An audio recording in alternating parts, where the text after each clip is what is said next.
Assalamualaikum warahmatullahi wabarakatuh. Halo semuanya, Shalom, Om Swastiastu, Namo Buddhaya, Salam Kebajikan. Perkenalkan, nama aku Rona Alia Garasasabil. Aku berasal dari kelompok 6 yang akan membahas tentang aplikasi pengolah kata, yaitu Google Docs dan WPS Office.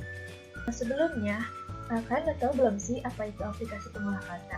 Pengolah kata adalah program atau aplikasi komputer yang digunakan untuk membuat, mengedit, memformat, menyimpan, dan mencetak dokumen berbasis teks. Aplikasi ini juga membantu para pengguna dalam menghasilkan berbagai jenis dokumen dengan lebih mudah, cepat, dan rapi dibandingkan kalian melakukan penulisan secara manual. Selanjutnya ada aplikasi pertama yang kami pilih untuk kami bahas. Yang pertama ada Google Docs. Google Docs adalah aplikasi pengolah kata berbasis web atau online word processor yang dikembangkan oleh Google. Aplikasi ini juga memungkinkan para pengguna untuk membuat dan mengedit berbagai jenis dokumen secara real-time melalui internet tanpa harus menginstal software seperti Microsoft Word. Semua dokumen yang kalian buat di dalam Google Docs ini disimpan di dalam Google Drive dan dapat diakses kapan saja dari berbagai perangkat mana saja. Google Docs sendiri dirilis pada tanggal 6 Maret tahun 2006 yang awalnya berasal dari penggabungan dua proyek, yaitu Gridly dan Google Spreadsheet. Lalu, setelah itu, pada tahun 2009, Google Docs menjadi bagian dari Google Drive dan terus diperbarui hingga sekarang sebagai bagian dari Google Workspace. Google Docs ini didukung oleh sistem operasi yang pertama ada Windows via browser, yang kedua ada macOS via browser, yang ketiga ada Linux via browser, yang keempat ada Chrome OS atau Chromebook, dan yang terakhir ada Performance Evaluation. Google Docs ini diproduseni dan dikembangkan oleh Google LLC dan menjadi bagian dari paket produktivitas Google Workspace yang sebelumnya dikenal dengan G Suite yang dirancang untuk mendukung kolaborasi dan pekerjaan berbasis cloud. Versioning Google Docs sendiri berbeda dengan software desktop seperti Microsoft Word. Google Docs ini tidak memiliki versi angka seperti Word 2019 atau 365. Google Docs ini menggunakan versi berbasis cloud atau web-based continuous update, yang artinya pembaruan dilakukan otomatis oleh Google di server tanpa perlu instalasi manual oleh para pengguna. Kalian bisa install Google Docs ini melalui laptop atau komputer, atau kalian punya smartphone atau tablet yang berbasis Android atau iOS. Kalau laptop atau komputer, kalian bisa browser langsung ke situs Google Docs-nya. Kalau kalian menggunakan smartphone atau tablet yang berbasis Android, kalian bisa install di Google Play Store. Kalau kalian gunain smartphone atau tablet yang berbasis iOS atau iPad OS, kalian bisa install di App Store. Selanjutnya ada kelebihan dari Google Docs ini. Yang pertama, dapat diakses dari mana saja. Ini karena berbasis cloud. Yang kedua, gratis untuk digunakan. Yang ketiga, mendukung kolaborasi real time. Yang keempat, otomatis menyimpan dokumen. Yang kelima, mudah dibagikan dan diatur izin aksesnya. Yang keenam, ada kompatibel dengan berbagai perangkat. Yang terakhir, mendukung ekspor ke berbagai format seperti PDF dan lain-lain. Kekurangan yang dimiliki oleh Google Docs ini, yang pertama ada perlu koneksi internet untuk penggunaan yang optimal. Yang kedua, fitur tidak selengkap Microsoft Word. Yang ketiga, bergantung pada akun Google. Dan yang keempat, penyimpanan terbatas berdasarkan Google Drive. Yang terakhir ada performa dapat menurun pada dokumen berukuran yang besar. Lalu ada aplikasi kedua yang akan kami bahas pada video ini, yaitu WPS Office. WPS Office ini adalah aplikasi produktivitas serbaguna yang dirancang untuk membuat, mengedit, dan membuka berbagai jenis dokumen perkantoran. Aplikasi ini mendukung format file populer seperti Word, Excel, atau PowerPoint, dan lain-lain. Untuk tahun rilis WPS Office sendiri, WPS Office berasal dari pengolah kata, yaitu Super WPS, yang dikembangkan di Tiongkok pada tahun 1988, yang setelah itu mengalami evolusi menjadi paket aplikasi perkantoran modern yang dikenal sekarang sebagai WPS Office. Office ini didukung dengan sistem operasi yang pertama ada Windows, macOS, Linux, Android, dan iOS. Media install yang digunakan untuk menginstal aplikasi WPS Office ini, kalian bisa gunain laptop atau komputer. Kalau kalian gunain laptop atau komputer ini, kalian bisa akses melalui browser di situs WPS Office sendiri. Kalau kalian menggunakan smartphone atau tablet yang berbasis Android, kalian bisa install di aplikasi Google Play Store. Kalau kalian pakai iOS, kalian bisa install di aplikasi App Store. Untuk WPS Office ini diproduseni oleh Kingsoft, perusahaan Tiongkok yang mengembangkan paket aplikasi perkantoran. Kingsoft juga dikenal dengan nama Kingsoft Office Software, dan produk utama dari Kingsoft ini WPS Office yang meliputi WPS Writer, WPS Presentation, dan WPS Spreadsheet. Kelebihan dari aplikasi WPS Office ini gratis dengan banyak fitur. Jika kalian mau fungsi lanjutan, kalian bisa ambil premium. Yang kedua, ringan dan tidak memakan banyak memori perangkat. Yang ketiga, kompatibel dengan format Microsoft Office dan PDF. Yang terakhir, banyak template gratis untuk berbagai kebutuhan pembuatan dokumen. Kekurangan dari aplikasi WPS Office ini, yang pertama, versi gratis menampilkan banyak sekali iklan. Yang kedua, beberapa fitur, misalnya konferensi ke PDF lengkap, OCR, penyimpanan file besar, hanya terdapat di versi premium. Yang ketiga, sinkronasi kadang lambat jika jaringan tidak stabil.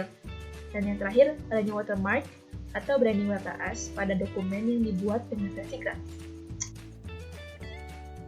Halo semua, nama saya Puja Triputra Permadi dengan nomor induk mahasiswa yaitu 2550081031. Oke, kali ini saya akan mempraktekkan bagaimana cara menggunakan Google Dokumen dan menjelaskan sedikit tentang tool-tool yang ada pada Google Dokumen ini. Oke, langsung saja. Jadi ini adalah tampilan awal dari Google Dokumen. Di sini terlihat di dokumen terbaru ini, yang bagian bawah sini. Ini adalah dokumen-dokumen atau file-file yang ada pada Google Dokumen kita. Karena memang Google Dokumen ini sudah terhubung dengan Google Drive. Oke. Langsung saja di atasnya ada mulai dokumen baru. Di sini tempat kita untuk membuat dokumen yang baru. Dan juga banyak sekali template-template yang bisa kita gunakan. Tapi kali ini kita akan menggunakan dokumen kosong saja sebagai contohnya, oke. Coba kita klik.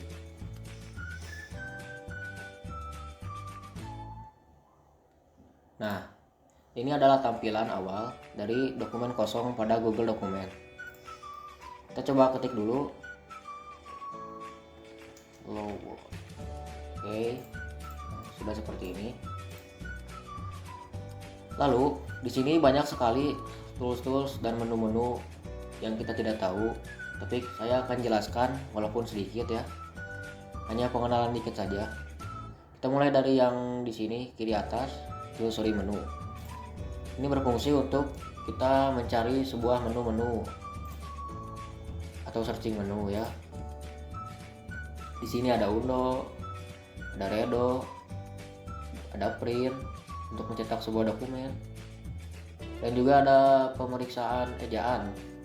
Ini fungsinya. Jadi kalau kita typo, misal saya ketik saya, nah ini kan typo nih.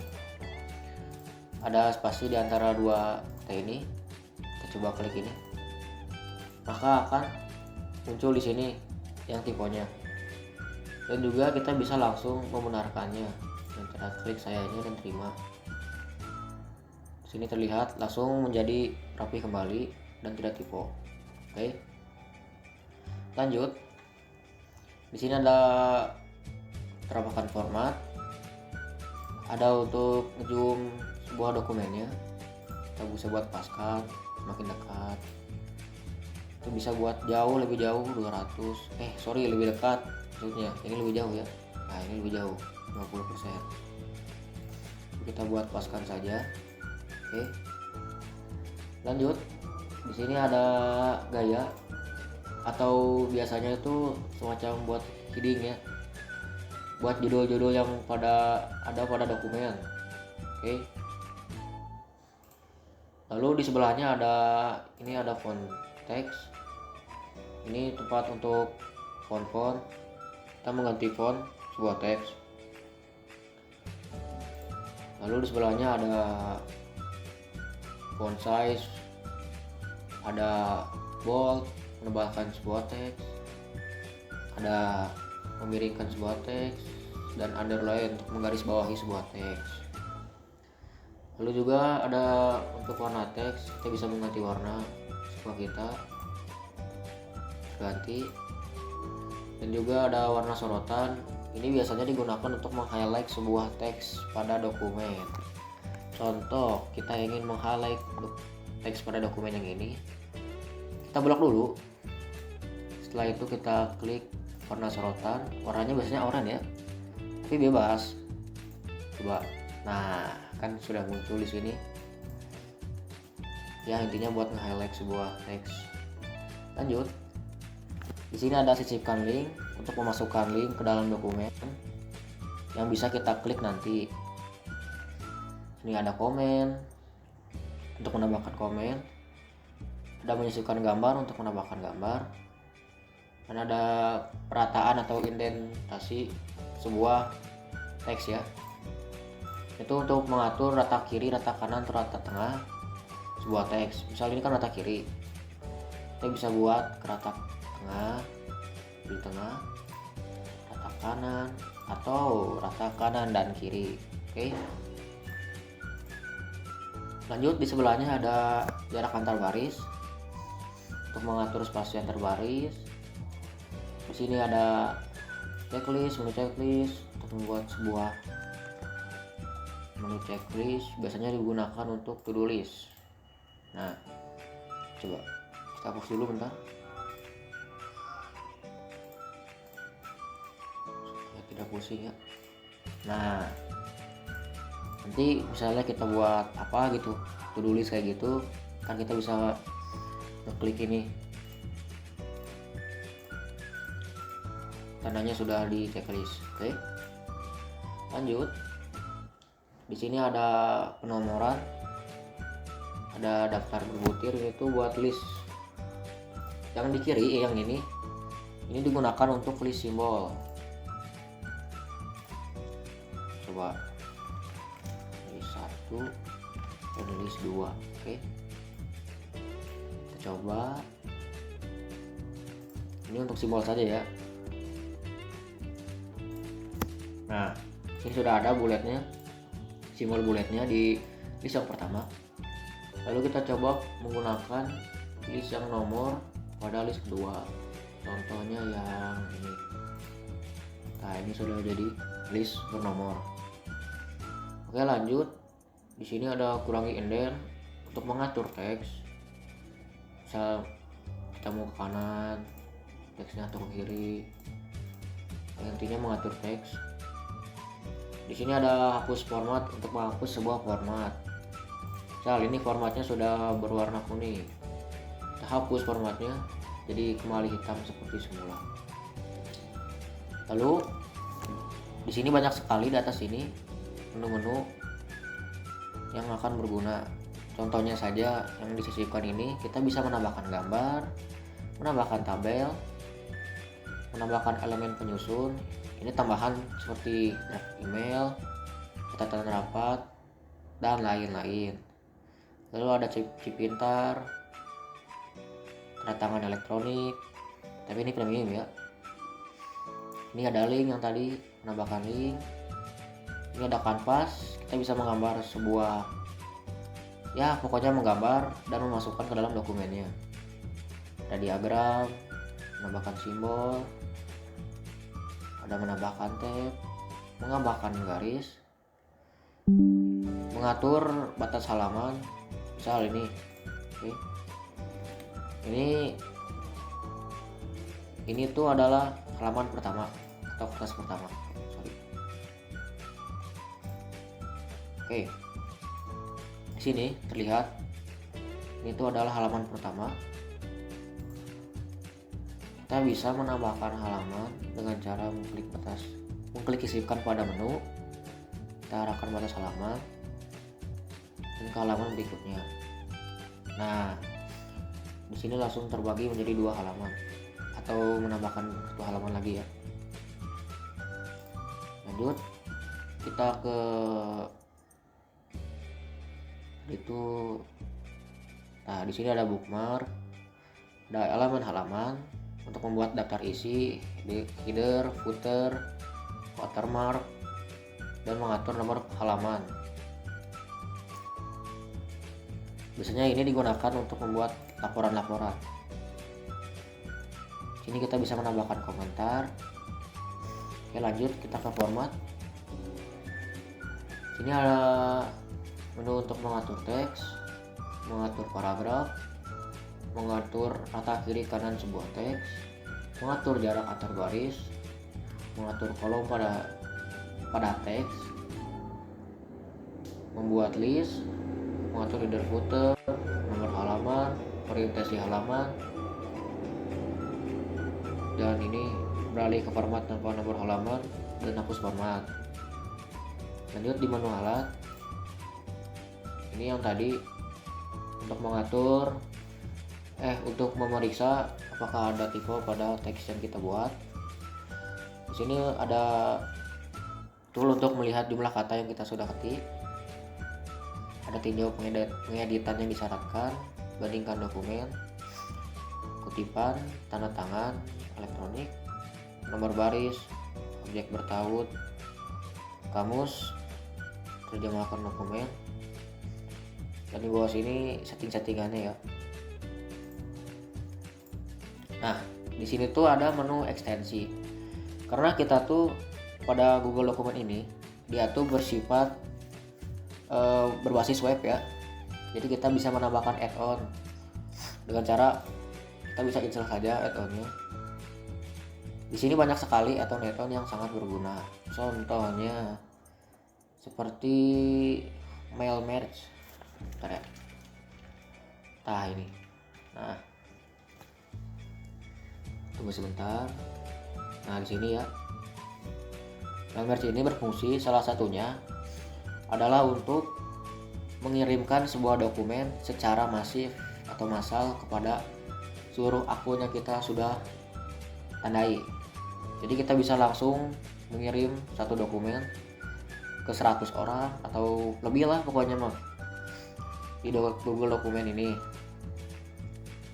Ini salah satu add-on yang sangat berguna di Google Dokumen, apalagi diperlukan untuk kerja dan lain-lain.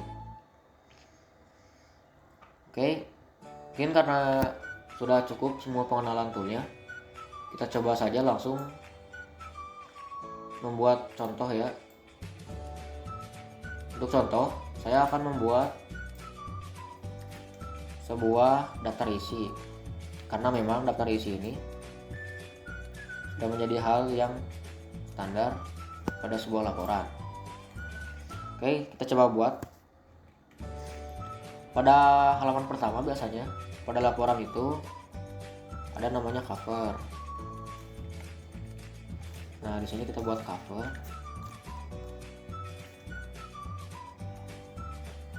Kita tambahkan halaman, sisipkan batas halaman pada sebagian halaman berikutnya. Kita klik. Ini halaman kedua. Kita buat lagi daftar isi. Oke. Lalu di bawahnya kita buat lagi. Sisipkan batas halaman, batas bagian halaman berikutnya. Daftar tabel, daftar gambar dulu ya. Daftar gambar,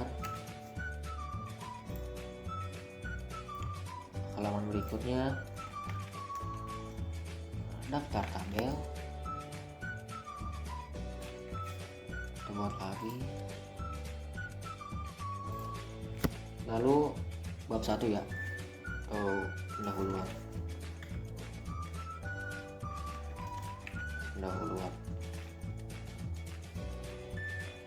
Oke, sudah seperti ini. Kita kirikan. Kita coba buat. Pertama kita buat subjudulnya. Ini adalah subjudul. Di dalamnya ada subjudul lagi. dengan isi 1, isi 2, dan isi 3. Oke, seperti ini. Di bawahnya lagi kita buat sebuah halaman baru untuk kata pengantar. Kita tengahkan kata pengantar. Nah, setelah semua struktur ini sudah dibuat, kita tinggal mengatur heading-headingnya ya. Caranya adalah kita ke bagian paling atas dulu di cover ini. Ini kita buat jadi heading 1. Biasanya jadi heading 1. Kita klik ke format. Ke sisipkan. Salah. Sorry. Maksudnya ke sini ya, ke gaya. Kita judul 1, terapkan tajuk 1. Nah, seperti ini. Ini sudah menjadi judul ya. Kita bisa mengatur, contoh kita lebih kecilin lagi, 15 saja. Setelah ini, kita bisa save formatnya dengan cara perbarui tajuk 1 untuk dicocokkan. Kita klik. Lalu kita atur semuanya menjadi heading 1.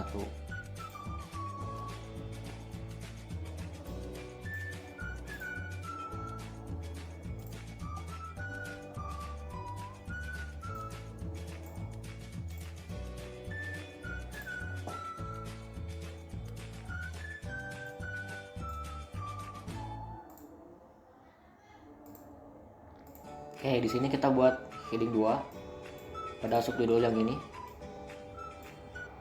Kita buat heading 2. Lalu pada isi dari subjudul ini kita buat heading 3. Coba kita atur dulu ya. Yang lebih kecil. Atau ini strukturnya seperti ini. Nanti biasanya kalau sudah jadiin heading akan muncul di sebelah kiri ini pada sidebar ini ya, terlihat ini tuh urutan-urutannya. Biasanya kalau paling kiri itu heading 1, seterusnya sampai paling kanan. Paling kanan tuh biasanya levelnya tuh paling bawah, paling atas tuh ada di paling kiri barisannya. Oke, ini kita buat judul 1 lagi. Oke, sudah semua. Lalu kita ke daftar isi. Kita klik di ujungnya, kita enter, lalu kita klik sisipkan. Setelah itu kita arahkan ke elemen halaman, klik daftar isi. Kita pilih formatnya, saya pilih yang titik-titik, akan jadi seperti ini.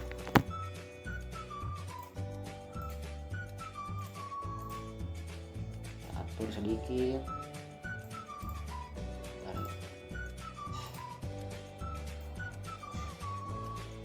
Kita bisa ngatur tentang paragrafnya. Saya ingin 1,5. Nah, jadi seperti ini. Ini kita buat kejauhan sebesar ini. Nah, jadinya hasilnya seperti ini. Oke, lalu bagaimana cara kita untuk save as?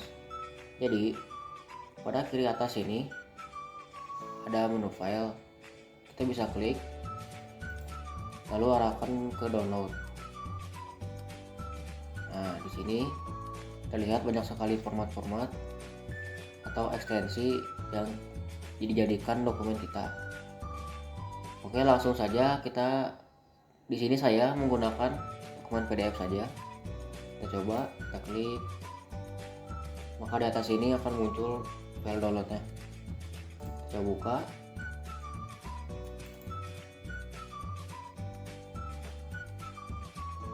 Nah, jadi sudah seperti ini, berarti file dokumen tadi sudah berhasil terdownload menjadi PDF. Oke, mungkin cukup sekian dari saya. Selanjutnya akan dijelaskan mengenai WPS Office oleh teman saya. Sekian dari saya. Thank you. Oke, halo semua. Perkenalkan, nama saya Muhammad Rizky Gunawan. Nomor induk mahasiswa saya yaitu 25500811030. Jadi pada kesempatan kali ini, saya akan membuat sebuah video praktek bagaimana cara pembuatan sebuah file dokumen dengan menggunakan aplikasi WPS Office, teman-teman. Jadi ini adalah tampilan awal dari aplikasi WPS Office ini. Oke, mungkin langsung saja kita klik bagian menu new ini. Kemudian setelah itu akan menampilkan tampilan seperti ini. Pada WPS Office ini tidak hanya dapat membuat file dokumen saja, melainkan juga dapat membuat sebuah file PPT, file Excel, dan juga file PDF.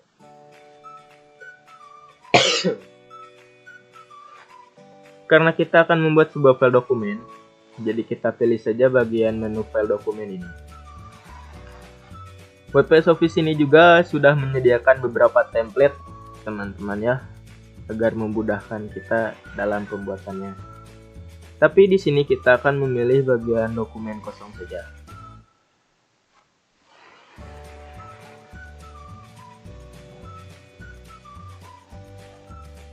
Nah, ini adalah tampilan awal dari pembuatan sebuah file dokumen pada WPS Office, teman-teman. Tampilannya seperti ini.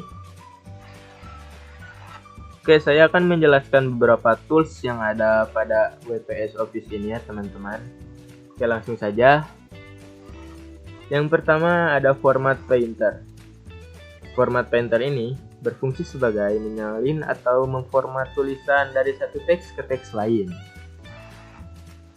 Oke, kemudian ada paste. Paste ini berfungsi sebagai seperti apa ya? Menempelkan sebuah teks yang sudah kita copy sebelumnya. Oke, contohnya seperti ini. Oke, kita coba copy, teman-teman. Kita klik ini. Kita klik yang ini, kemudian enter satu kali, kemudian klik paste. Nanti otomatis teks yang sudah kita copy sebelumnya akan muncul di bawah teks yang sudah kita ketik paling awal. Selanjutnya ada tools atau fitur font style. Font style ini berfungsi sebagai untuk memilih jenis huruf yang kita inginkan. Contohnya kita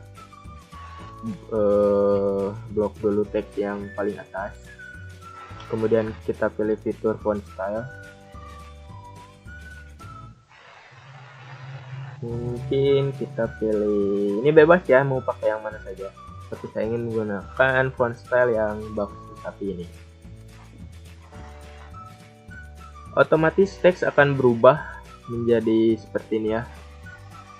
Ini adalah tampilan default tanpa menggunakan font style, dan ini adalah tampilan setelah menggunakan font style bab 1. Kemudian ada font size.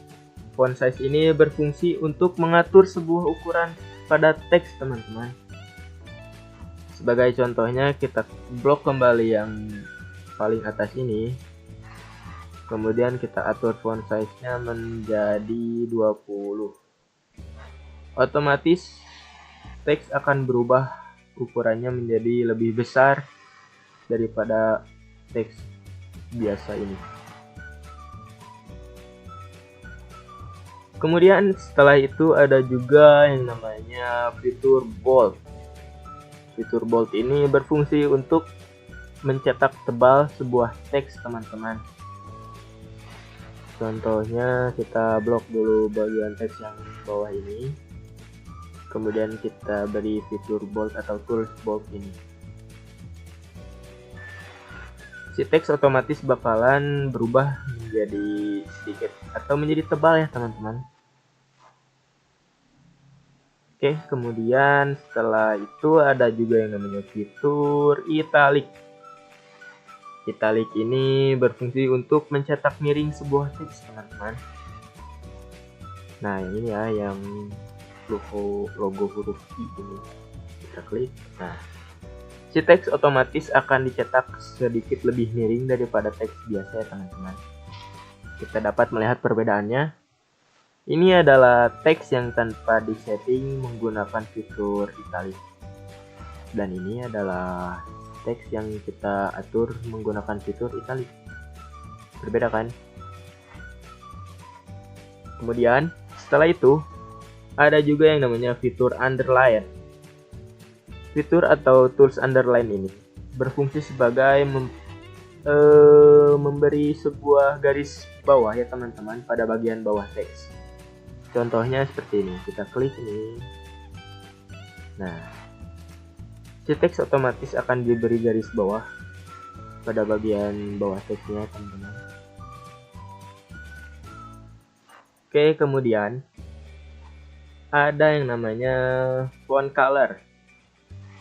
Font color ini berfungsi sebagai memberi warna pada suatu teks teman-teman. Nah, yang ini ya fiturnya. Kita pilih warnanya, di sini sudah disediakan banyak sekali warna teman-teman. Oke, saya pilih warna orange saja. Si teks otomatis bakal berubah warnanya menjadi warna orange teman-teman. Setelah itu ada juga yang namanya text highlight color teman-teman.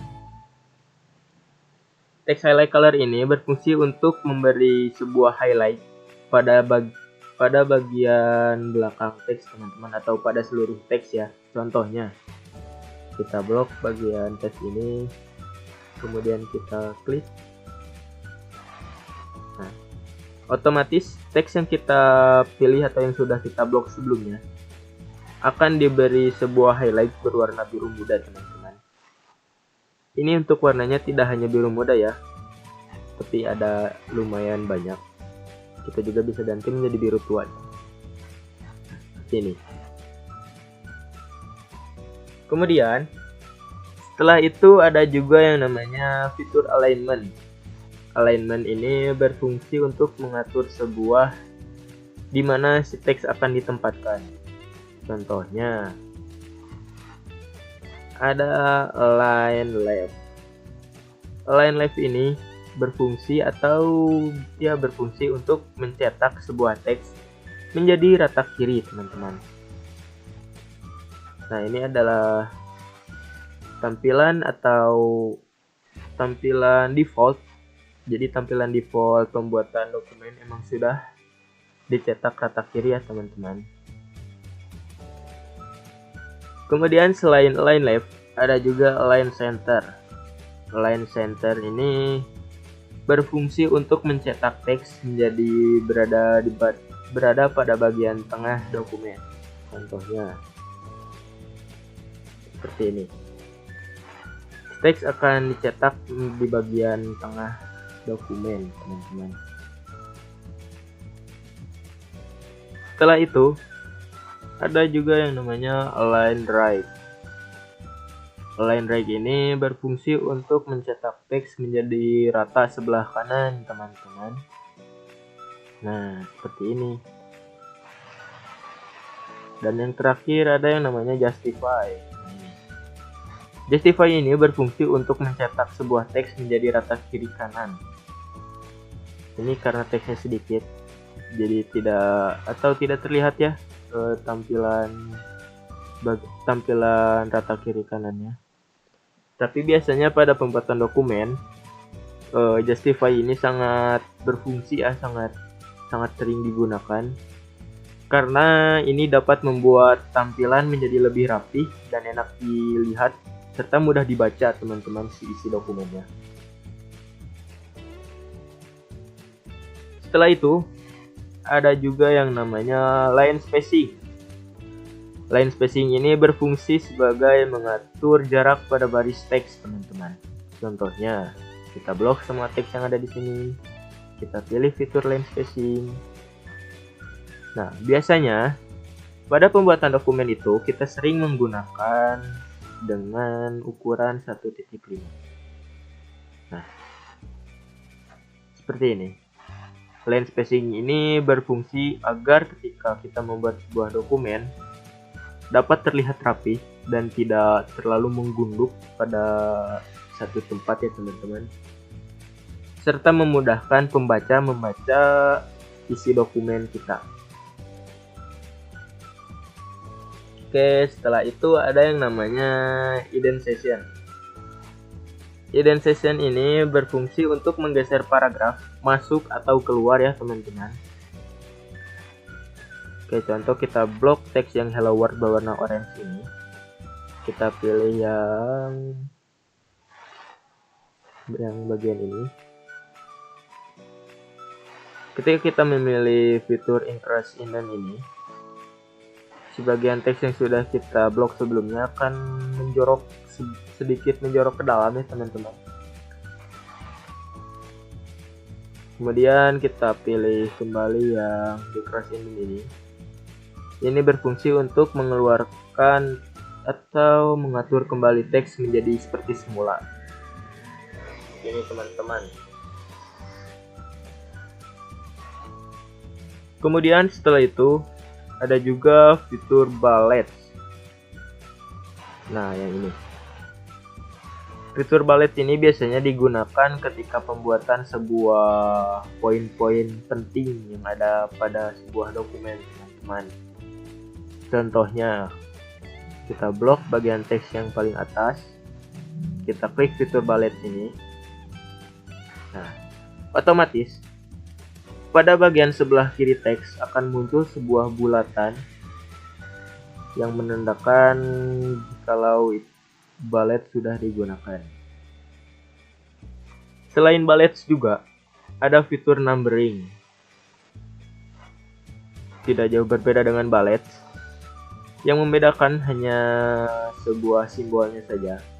Yang dimana bullet menggunakan lingkaran, sedangkan numbering menggunakan angka, teman-teman. Tapi ini masih satu fungsi ya. Ini biasa digunakan untuk pembuatan sebuah poin-poin inti yang ada pada sebuah dokumen. Kemudian ada juga yang namanya fitur border, teman-teman. Contohnya seperti ini. Kita blok semuanya. Kemudian kita pilih fitur border ini.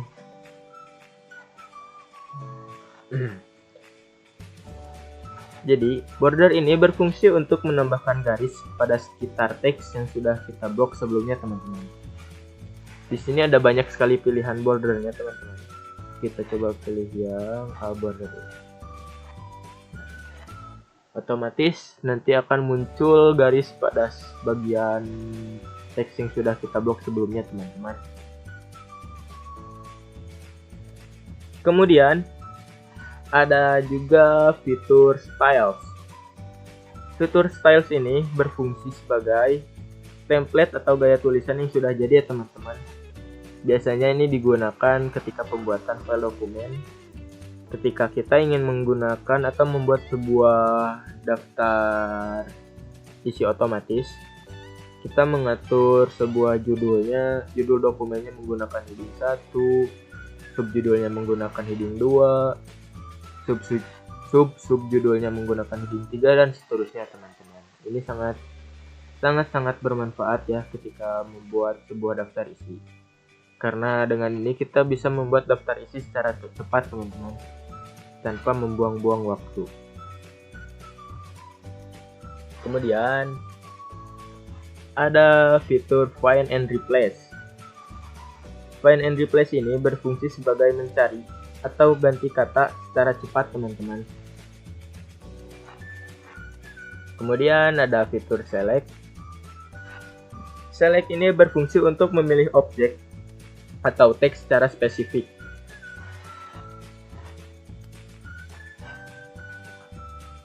Kemudian yang terakhir mungkin saya akan mempraktikkan bagaimana cara melakukan save pada aplikasi WPS Office ini, teman-teman.